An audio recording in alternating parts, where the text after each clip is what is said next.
Hey guys, welcome back to the channel. Today we are going to be unboxing and reviewing the Donner DED-400. This is an electronic drum set that retails around $630, so it's a bit more expensive than the Alesis Nitro mesh that I just looked at. We're gonna see how it compares and if it's really worth to spend a little bit more money on the Donner DED-400. So let's get right into the unboxing. Box that this kit comes in is pretty darn heavy. So be aware. If you've got stairs, you're gonna need two people to carry this box. All right, first things first, user manual. And just like most kits, we got individual boxes, we got the sound module. Let's start there.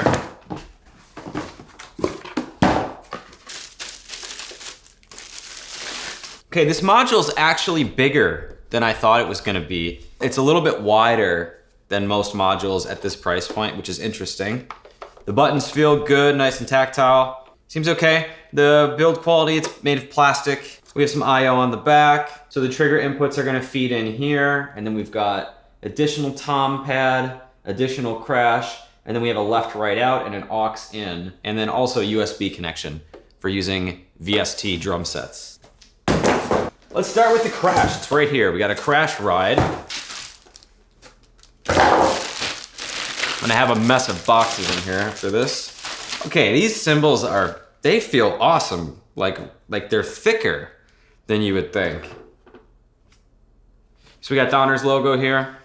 Pretty cool. Crash ride, it's not too big. I don't know if it's a 13 maybe. Next up, we've got the hi-hat.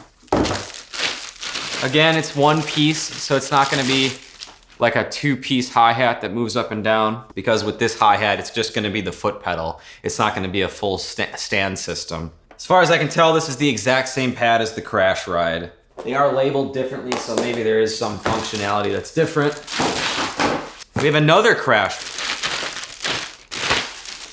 There we go.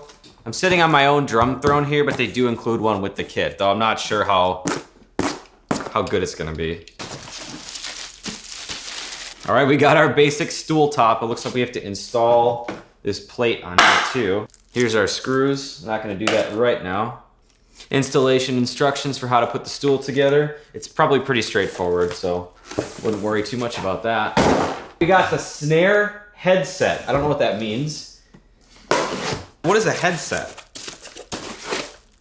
Oh, there's legitimately a set of headphones that come with this. Dude, nice. They don't really fit on my head, but they're, I guess, good to have if you need some headphones to play along with. Wow, okay, this drum is huge. You know how we were talking about the Alesis Nitro? The drums that are on this kit are way bigger. This is like a 12-inch drum if I had to guess. Super cool. All right, so that excites me that this drum set's gonna feel a little bit bigger than the Nitro. Probably gonna be a drum key, some clamps, mounting brackets, cables, more cables. We got our hi-hat controller, so this is gonna be a pedal.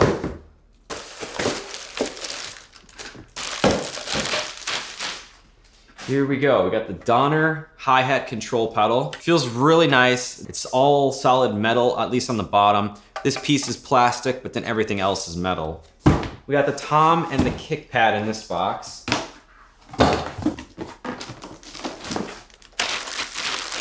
The tom drums are gonna be a little bit smaller than the snare I'm seeing. So these are probably 10-inch drums. They look nice. They feel lightweight too. I should have said that about the snare drum. It doesn't feel like overly heavy, but it still feels like put together pretty well. This actually is the kick, which is interesting. I thought this was a tom drum. They might be the same exact pad. I think they're the same pad. They look the same, they just are labeled differently. Let's check out the kick pedal next. I don't have a kick pedal here, so we're gonna have to use whatever we get out of the box. I think there was more stuff in that thing too. Standard kick beater. Like with the Alesis Nitro, setup is the same for these type of pedals. Those go in there, get that in there. We'll crank down on that with a key.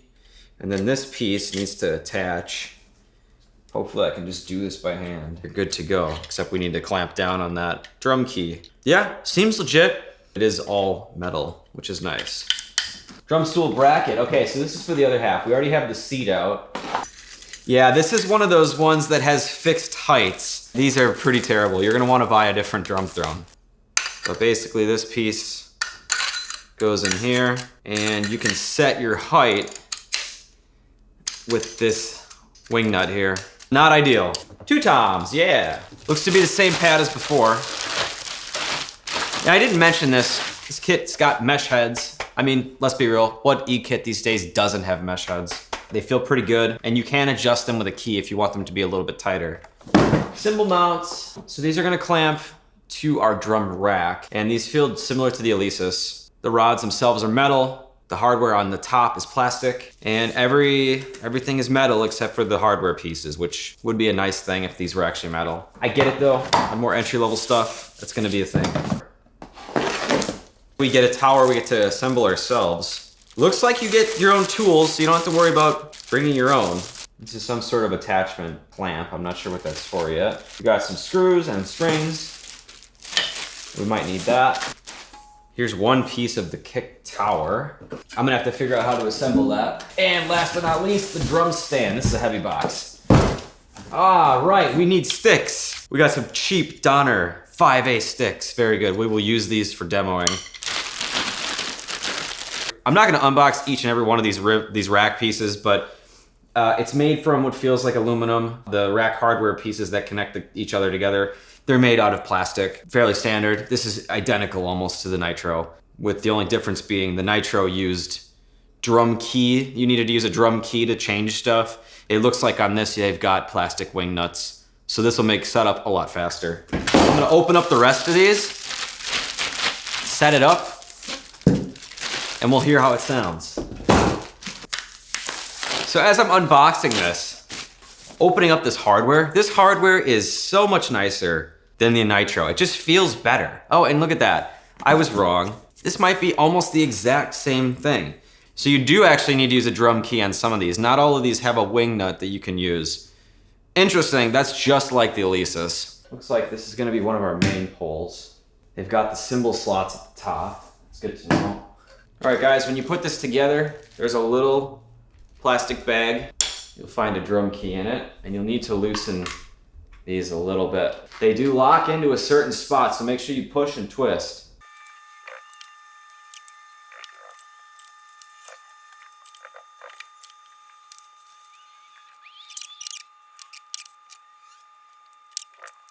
Guys, when you're doing this, make sure if you're setting up this left pole facing you, you need the one that has 4 different holders on it. Don't make the same mistake I did, because I had to just flip this around. Also guys, there's no right or wrong to how high you set certain things. This is all adjustable later. All this stuff right now is just relative. There's no right answer. This secondary support bar they have down here is a huge plus. That's really going to help out with stability of this thing. All right guys, we've got the basic frame set up. I'm gonna keep going, add some drums, and hopefully this kit will be all set up by the time I'm done.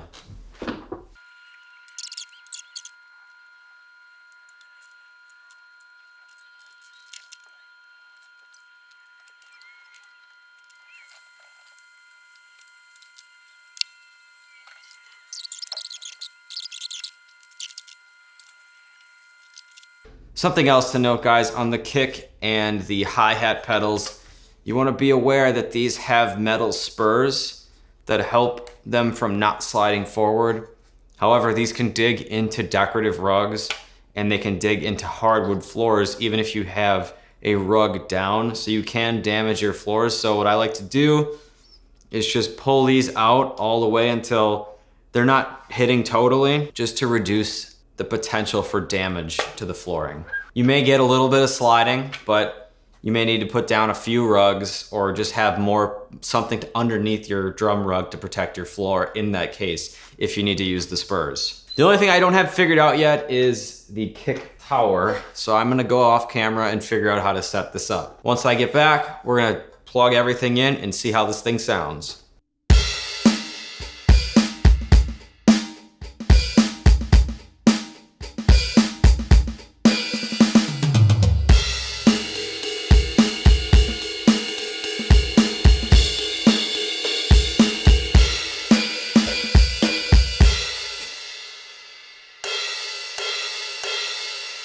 So first off, it would appear you cannot choke cymbals. I'm trying. Oh wait. The ride. The ride you can. It would appear you cannot choke the crash cymbal. The ride does work.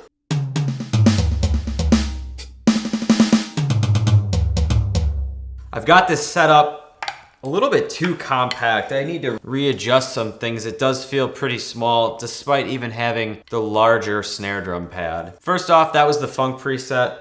Let's see what else they have. This is popular.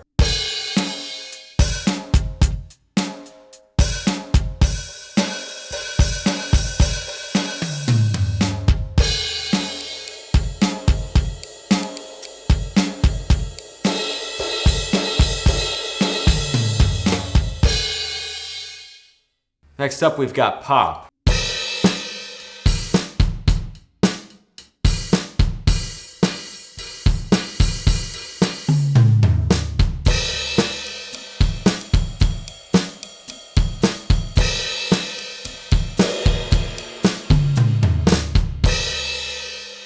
Just when I was doing that, it seems like the crash of the ride triggering is a little weird.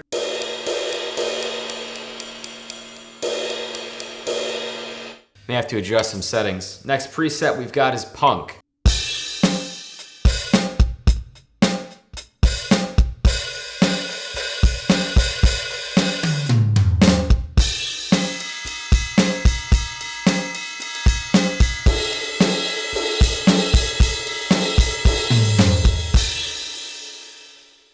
Next up we've got studio.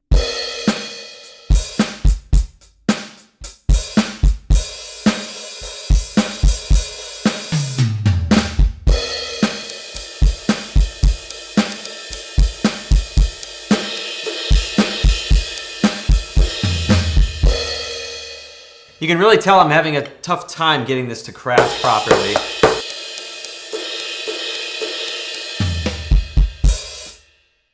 The snare is dual zone, so you do get a either rim shot or rim click depending on the preset. This one's got the rim click. Although, doing a side stick doesn't work that well. You almost have to keep the stick on the rim. You can't have it on the drum.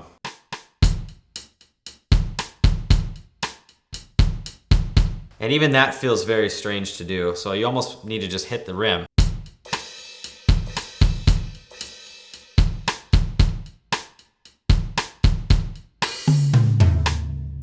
Not totally ideal, but if you don't plan on using rim clicks very often, not a deal breaker.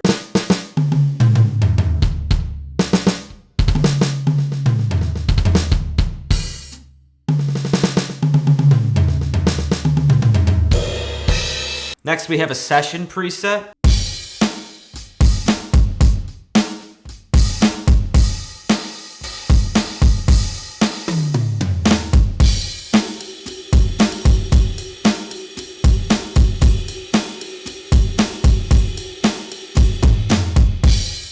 Next kit we have is a metal preset.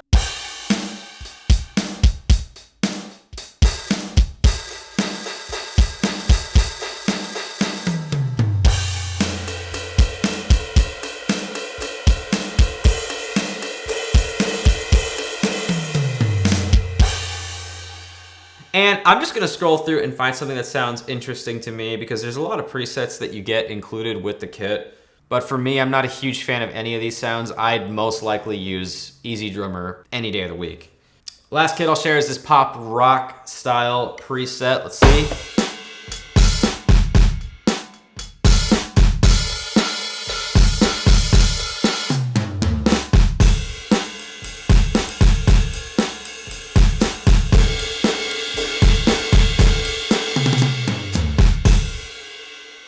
Not a huge fan of the sounds overall on this module, especially for the $630 price point. I'm not impressed. But if we combine this with EZdrummer 3, you're immediately gonna see how much better we can get sound-wise. So I've got EZdrummer 3 loaded up with a preset here. This is the Main Room Songwriter Basic Kit. This comes with the default installation right in the drop-down tab. You can't miss it. You can immediately tell how much better sounding of a kit this is.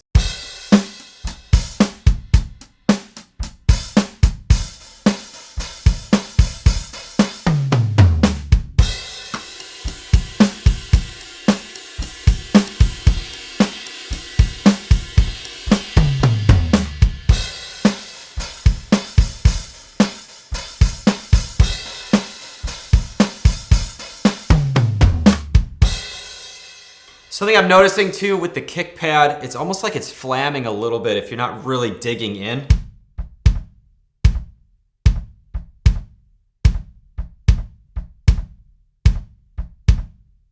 Let's try some triggering now. We'll go real quiet and we'll bring it up. I'm hitting pretty quiet and it's already still loud.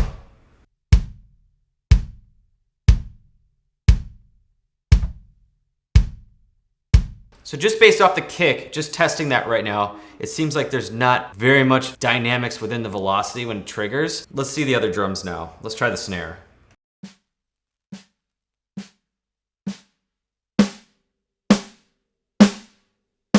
We got to full velocity pretty fast. It wasn't like there was that much of a transition between these here.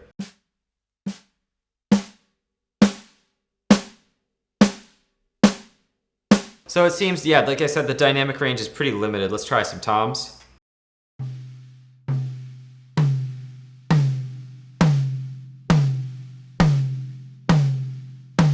It may be the case we need to adjust some settings in the module, but I was hoping that right out of the box this would be kind of set up to how, you know, normal drummers would like it. Let's try the next tom.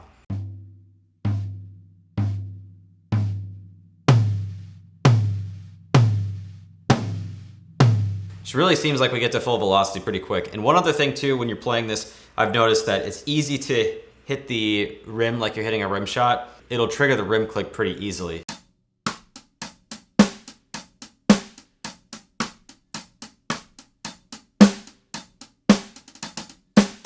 Make sure you're really just hitting right in the center of the drum.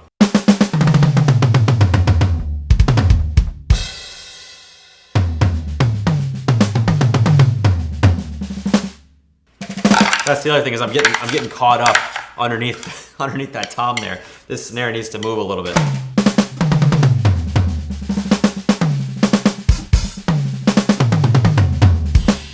So with that in mind, we were talking about the snare drum having two zones. So you get the click, you get the snare. On the regular toms, it's just one zone only. However, when you do hit the rims, it is pretty dampened.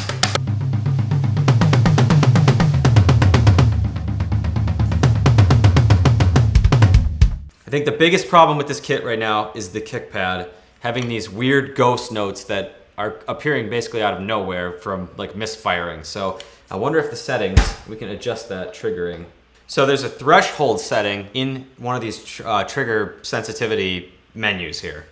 So I think I've got that figured out. That should be like fixed right out of the box. I'm not sure why that is the case, so you will probably have to change that.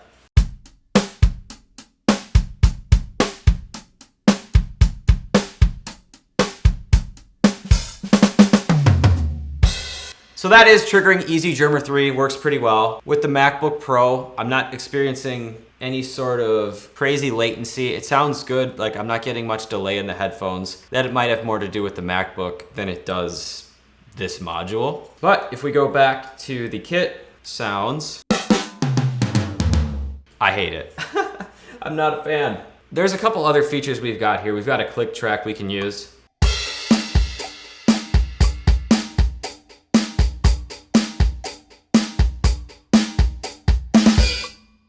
I can't tell if you can change the volume of the click because when I start playing, it does seem a little quiet. I'd like to boost it up. Not sure how to do that exactly. Something interesting though, this effects tab also puts reverb on the click. I'm not sure why. It must be global. So let's turn the click off. They also have like a demo song kind of thing where you can play along to like some stock MIDI tracks they've made. So let's take a listen to the first one. There's a button here where you can turn off the drums. So drums are off, you can turn them on. or you can play along.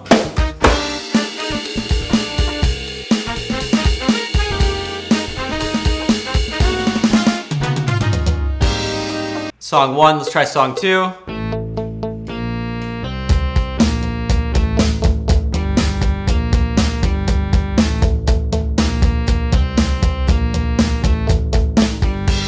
What are they gonna do?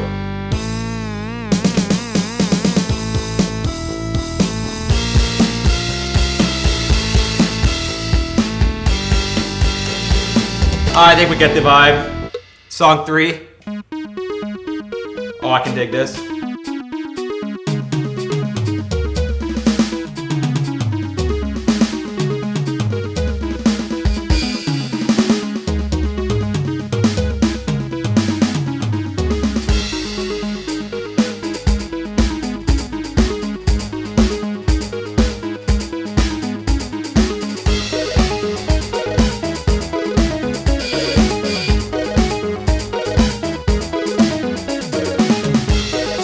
Get a little weird triggering on the hi-hat. If I try to do like some triplet 16th.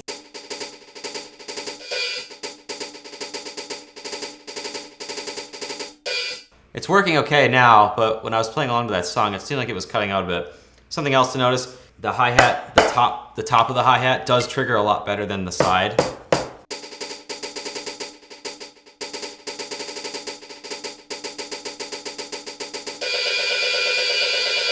There's also no sound difference between playing open on the top and playing on the side.